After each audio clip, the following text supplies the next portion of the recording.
ਵੱਡੀ ਖਬਰ ਦਾ ਰੁਖ ਕਰਾਂਗੇ। ਗੱਲ ਕਰਾਂਗੇ ਆਉਣ ਵਾਲੇ ਦਿਨਾਂ ਦੇ ਵਿੱਚ ਹਿਮਾਚਲ ਦੇ ਵਿੱਚ ਮੌਸਮ ਖਰਾਬ ਰਹਿਣ ਦੀ ਭਵਿੱਖਬਾਣੀ ਕੀਤੀ ਗਈ ਹੈ। ਪਿਛਲੇ 24 ਘੰਟਿਆਂ ਦੇ ਵਿੱਚ ਸੂਬੇ ਦੇ ਵੱਖ-ਵੱਖ ਹਿੱਸਿਆਂ ਦੇ ਵਿੱਚ ਬਾਰਿਸ਼ ਨੇ ਆਮ ਜਨਜੀਵਨ ਨੂੰ ਪ੍ਰਭਾਵਿਤ ਕੀਤਾ। ਮੌਸਮ ਵਿਗਿਆਨ ਕੇਂਦਰ शिमला के मुताबिक 10 अगस्त तक मौसम खराब रहेगा। अगस्त के महीने के हुण तक 34% तो ज्यादा बारिश दर्ज की गई है। इसी तरह किन्नौर के भी 125% ज्यादा बारिश हुई है। पूरे सूबे के 1 जून तो 11% ज्यादा बारिश हुई है। सूबे के मैदानी इलाके की गल की जाए तो विजिबिलिटी संबंधी अलर्ट भी जारी कर दिता गया है।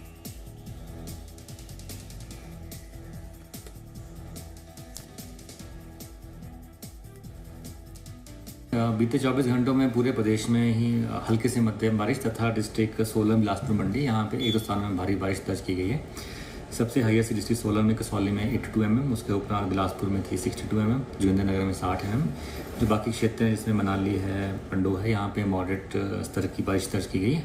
बाकी क्षेत्रों में हल्की बारिश दर्ज की गई है। सर, आने वाले दिनों में कैसा मौसम रहने वाला है प्रदेश में? देखिए, ओवरऑल मौसम की बात करें तो आज 4 अगस्त से लेके 10 अगस्त तक संभावना ये है कि प्रदेश के जो अधिकतर क्षेत्र हैं वहाँ पे हल्के से मध्यम बारिश जारी रहेगी। इसी दौरान देखिए 4 और 5 अगस्त को संभावना ये है कि जो हमारे क्षेत्र हैं, प्लेन के क्षेत्र हैं, जो मध्य क्षेत्र हैं, यहाँ पे एक दो स्थानों में इंटेंस स्पेल के साथ heavy to very heavy rainfall हो सकती है। तो अंकुश साढ़े नाल से सहयोगी लाइव जुड़ चुके हैं शिमला। तो अंकुश, क्या जानकारी, मौसम विभाग, स्थानीय मौसम विभाग की तरफ से क्या चेतावनी जारी की गई है? गगन, देखिए, आने वाले कई दिनों तक हिमाचल प्रदेश के लोगों को खराब मौसम से राहत मिलने वाली नहीं है। अगर आज की भी हम बात करें तो ऊना, बिलासपुर और कांगड़ा के लिए भारी से बहुत ज़्यादा भारी बारिश का ऑरेंज अलर्ट जारी किया गया है। इसी तरह सोलन, सिरमौर, शिमला और मंडी में भी बारिश का येलो अलर्ट है। और अब तक 20 जून से लेकर अब तक की बात करें तो 192 लोगों की जो है वो मौत हो चुकी है। और अगर हम आपको एक बार तस्वीरें भी दिखाएं शिमला में, तो यहाँ पर अभी भी बारिश जारी है और देर रात भी तेज बारिश पूरे शिमला शहर में देखी गई है और इसकी वजह से सीधा असर आम जनजीवन पर पड़ा है। आपको नजर आ रहा होगा कि विजिबिलिटी भी इस वक्त नाम मात्र की है और पूरा शहर इस वक्त धुंध की आगोश में समाया हुआ है। आने वाले कई दिनों तक मौसम इसी तरह खराब बना रहेगा और राज्य में लोगों की परेशानी बढ़ना बिल्कुल तय है। 1750 करोड़ रुपए से ज्यादा का नुकसान अब तक राज्य सरकार को हो चुका है। इसके अलावा निजी संपत्तियों को भी भारी नुकसान हुआ है। प्रदेश में फ्लैश फ्लड, क्लाउड बर्स्ट और लैंडस्लाइड की घटनाएं भी लगातार रिकॉर्ड की जा रही हैं। और जो मंडी की तरफ जाने वाला नेशनल हाईवे है, वहां पर भी बार बार हो रहा लैंडस्लाइड लोगों के लिए परेशानी का सबब बन गया है। जिस तरह से अभी अगस्त महीने की शुरुआत से ही लगातार बारिश हो रही है, मौसम विज्ञान केंद्र के मुताबिक अगस्त महीने में इसी तरह बारिश होते रहने का पूर्वानुमान है। और इस बार पूरे मानसून सीजन में 109% तक ज्यादा बारिश होनी है। तो ये कहीं ना कहीं चिंता का विषय ना सिर्फ हिमाचल प्रदेश के लोगों के लिए है बल्कि राज्य सरकार के लिए भी है। लगातार हो रही बारिश की वजह से गगन, जो आम जनजीवन है उस पर असर पड़ा है। जो तमाम लोग हैं जो ऑफिस के लिए जाते हैं या फिर जो बच्चे स्कूली हैं, उन्हें भी परेशानी झेलनी पड़ रही है। इससे पहले जब बीते कल ज्यादा बारिश हुई थी तो मनाली में स्कूल्स को बंद रखा गया था। और सबसे ज्यादा खतरा गगन, जो लगातार लैंडस्लाइड्स होते हैं जगह जगह पर, वो सबसे बड़ा खतरा है। बीते कल ही शिमला के खलीनी इलाके में एक लैंडस्लाइड हुआ जिसमें एक गाड़ी और स्कूटी जो सड़क किनारे पार्क की गई थी वो उसकी चपेट में आ गई। तो कहीं ना कहीं आने वाले दिनों में भी खतरा इसी तरह बरकरार रहने का पूर्वानुमान है और लोगों की चिंता, सरकार की चिंता फिलहाल बढ़ने वाली है। गगन, बिल्कुल, लगातार बादल फटने की घटनाएं घट रही हैं, लैंडस्लाइड हो रही है। तो ऐसे में कैसी एडवाइजरी जो है प्रशासनिक अमले की तरफ से जारी की गई है, क्योंकि बड़ी संख्या में सैलानी पहाड़ों का रुख करते हैं। सैलानियों के लिए क्या एडवाइजरी जारी की गई है? देखिए गगन, सबसे ज्यादा महत्वपूर्ण है, सबसे पहले तो एकदम मौसम का अपडेट वक्त वक्त पर लेता रहना बेहद जरूरी हो जाता है, क्योंकि पहाड़ों पर मौसम का मिजाज बहुत तेजी के साथ बदलता है। कभी अचानक बारिश तो कभी अचानक आसमान साफ होता हुआ नजर आता है। और यही जो बदलता हुआ मौसम का मिजाज होता है, ये लोगों की परेशानी भी बढ़ाने का काम करता है। फिलहाल जो मंडी और कुल्लू जिला है, यहाँ पर खतरा सबसे ज्यादा है। हालांकि हम देख रहे हैं कि शिमला में सैलानियों की हल्की फुल्की भीड़ जरूर नजर आ रही है, लेकिन इस दौरान ये बेहद महत्वपूर्ण हो जाता है कि जब आप सफर कर रहे हो तो ऐसे इलाके जहां पर भूस्खलन की बहुत ज्यादा संभावना हो, वहां पर आवाजाही के दौरान जो है वो अपना सुरक्षा का ध्यान रखना बेहद महत्वपूर्ण हो जाता है। और फिलहाल सरकार का ये कहना है कि जो तमाम पर्यटक हिमाचल प्रदेश का रुख कर रहे हैं वो यहाँ आ तो सकते हैं, लेकिन उन्हें जो है वो अपने सुरक्षा का ध्यान रखना होगा, क्योंकि लैंडस्लाइड का खतरा क्लाउड बर्स्ट का खतरा और इसके साथ ही साथ फ्लैश फ्लड का खतरा भी लगातार बना हुआ है। ये खतरा ना सिर्फ सैलानियों के लिए है बल्कि जो हिमाचल प्रदेश के बाशिंदे हैं, जो स्थानीय लोग हैं, उनके लिए भी ये लगातार खतरा बना हुआ है। अगर हम जिला कुल्लू की ही बात करते हैं तो 170% तक ज्यादा बारिश इन बीते 4 दिनों में अभी अगस्त महीने में हुई है और इसी तरह किन्नौर में भी बहुत ज्यादा बारिश रिकॉर्ड की गई है। जिला किन्नौर और जिला लाहौल स्पीति जहां पर नाम मात्र की बारिश होती है वहां पर भी इस बार अच्छी खासी बारिश रिकॉर्ड की जा रही है। तो कहीं ना कहीं ये चिंता का विषय है और ऐसे में एहतियात बरतने की जरूरत। गगन, बिल्कुल जाहिर सी बात है, एहतियात बरतना बहुत ज़्यादा ज़रूरी है। और देखिए जैसी घटनाएं घट रही है और राहत के लिए भी लगातार ऑपरेशन शुरू किया गया। हमने देखा कि एनडीआरएफ की टीमें भी जुटी रही हैं। बहुत सारे लोग अभी भी लापता बताए गए हैं, कई लोग जख्मी जिनको अस्पताल में पहुंचाया गया है, कई पेशेंट्स भी होते हैं, कुछ बुजुर्ग होते हैं।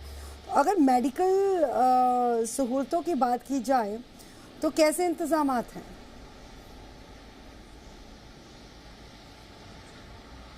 गगन, हिमाचल प्रदेश में जो अलग अलग प्राकृतिक आपदा की घटनाएं हुई हैं उसमें 36 लोग अब भी लापता हैं। तकरीबन 300 लोग ऐसे हैं जो अलग अलग घटनाओं में घायल हुए हैं।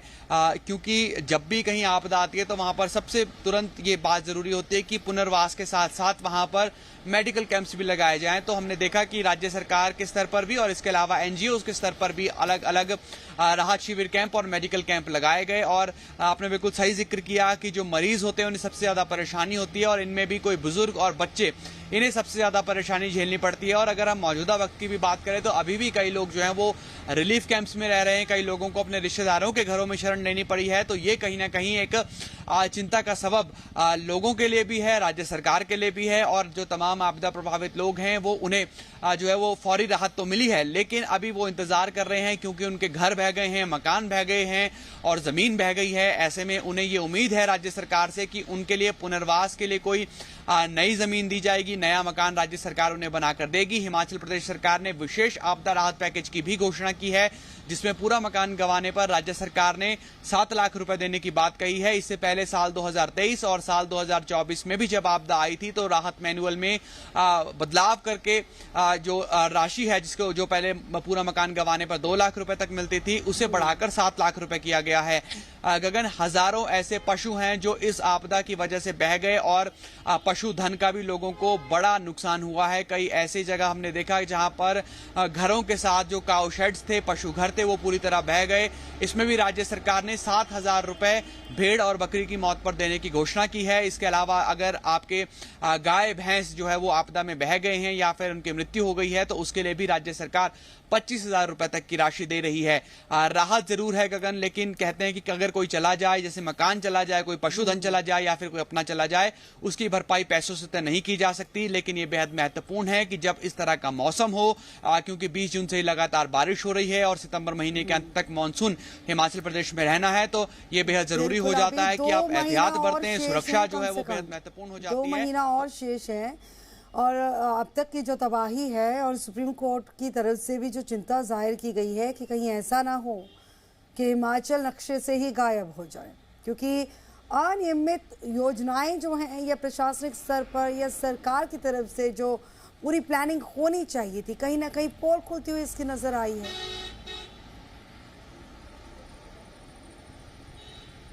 बिल्कुल गगन, देखिए आम लोगों के बीच एक लंबे वक्त से चर्चा रही कि विकास के साथ साथ विनाश भी हिमाचल प्रदेश में आ रहा है। और जब सुप्रीम कोर्ट की ओर से एक गंभीर टिप्पणी की गई तो कहीं ना कहीं जो चर्चाएं लोगों के बीच थी उसे बल मिला और उस बात पर भी मोहर लगी कि लोगों की चिंता बिल्कुल वाजिब है। और ये चिंता ना सिर्फ हिमाचल प्रदेश के लोगों की है बल्कि जो राज्य सरकार में तमाम मंत्री भी हैं वो भी इस चिंता को लेकर लगातार लोगों के बीच बात करते रहे हैं। जिस तरह से पर्यटन को बढ़ावा देने के लिए हिमाचल प्रदेश में 4 लेनिंग हो रही है, सड़कों को चौड़ा किया जा रहा है, उसमें लगातार ये बात निकलकर सामने आई कि जो कटिंग है वो अवैज्ञानिक तौर पर यानी कि अनसाइंटिफिक तरीके से हो रही है और इसी वजह से जो आसपास की रिहाइश है उन्हें बड़ी परेशानी का सामना करना पड़ रहा है। इसके अलावा हिमाचल प्रदेश एक ऊर्जा राज्य है। दिल्ली, राजस्थान, हरियाणा जैसे राज्यों को हिमाचल प्रदेश बिजली भी देता है और इसी बिजली को बनाने के लिए हाइड्रो प्रोजेक्ट्स और बड़े बड़े डैम्स का भी निर्माण किया जाता है और इसकी वजह से भी लोगों को भारी परेशानी झेलनी झेलनी पड़ती है।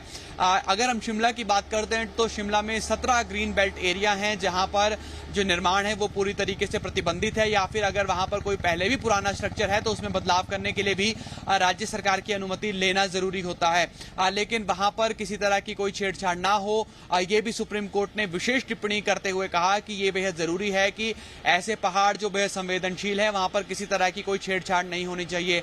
हालांकि हिमाचल प्रदेश के लिए गगन एक सुखद तस्वीर ये भी है कि बीते कुछ सालों में हिमाचल प्रदेश में जो वन क्षेत्र है वो बड़ा है, लेकिन जिस तरह से जो जलवायु परिवर्तन का असर पूरे विश्व में देखने के लिए मिल रहा है उससे हिमाचल प्रदेश भी अछूता नहीं है।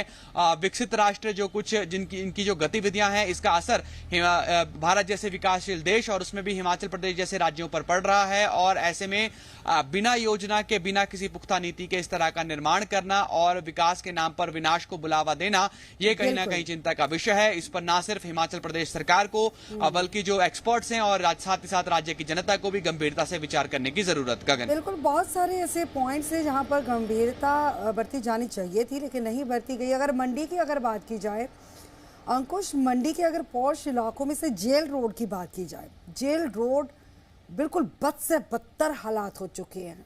ये वो रास्ता पॉश इलाकों में आता है। हिमाचल के अगर पॉश इलाकों में ऐसे हालात हैं, हम साफ तौर पर अंदाज़ा लगा सकते हैं कि जहां पर आम लोग, स्थानीय लोग रोज़मर्रा के काम करके शाम तक अपने परिवार को पालने पोसने वाले लोगों, वो इलाकों का क्या दशा हुई होगी, ये तो हम साफ तौर पर अंदाज़ा लगा ही सकते हैं।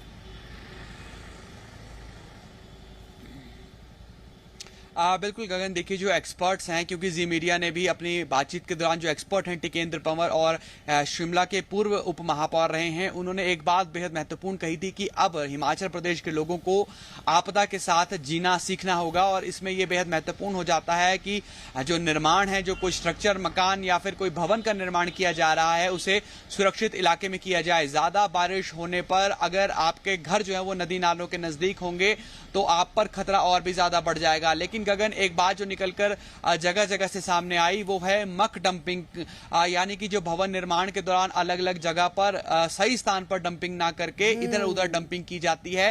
भारी बारिश के दौरान वही मिट्टी, वही मलबा लोगों के घरों में आकर घुस जाता है और ये कहीं ना कहीं चिंता का विषय है। हम लोग दावा करते हैं कि हम पढ़े लिखे हैं, सभ्य समाज के हैं और कथित तौर पर बेहद सभ्य हैं और बहुत ज्यादा पढ़े लिखे हैं, लेकिन बुजुर्गों के वक्त ये कहा जाता था, जो बुजुर्ग थे हमारे वो ये कहते थे कि नदी नालों के नजदीक घर ना बनाया जाए और जब भी कोई निर्माण हो तो उसमें बुजुर्गों की राय जरूर ली जाए। कई हमने शिमला में भी देखी इस तरह की घटनाएं गगन की, कई जहां पर पूरे शिमला का मक डंप किया गया था, कई सालों बाद उस पर ही निर्माण कर दिया गया और जब ज्यादा बारिश हुई तो वो निर्माण पूरी तरीके से धराशायी हो गया। ऐसे में बेहद महत्वपूर्ण है कि जब निर्माण किया जाए तो वहां पर एक तो वैज्ञानिकों की राय ली जाए और वहां पर सॉइल टेस्टिंग बेहद महत्वपूर्ण हो जाती है। अगर सॉइल टेस्टिंग होगी, आपका जो बेस है वहां पर सॉलिड रॉक होगा तो आपका मकान ज्यादा सुरक्षित होगा। गगन, बिल्कुल, अगर विज्ञानियों की अगर बात की जाए तो जैसे कि आपने जो पॉइंट्स बताए हैं बिल्कुल सटीक पॉइंट्स बताए गए हैं और इसी के साथ विज्ञानियों ने ये भी कहा है कि वेस्टर्न डिस्टर्बेंस जो है एक बहुत बड़ी वजह है और वेस्टर्न डिस्टर्बेंस को कंट्रोल करने के लिए माकूल कदम समय पर उतारे नहीं गए हैं। और टॉरेंशियल रेन कहते हैं, भारी से भारी बारिश जब होती है, अचानक से बारिश होती है, एक बड़ी तबाही जब मचाती है यही बारिश। तो बहुत शुक्रिया कुछ फिलहाल तक की जानकारी के लिए।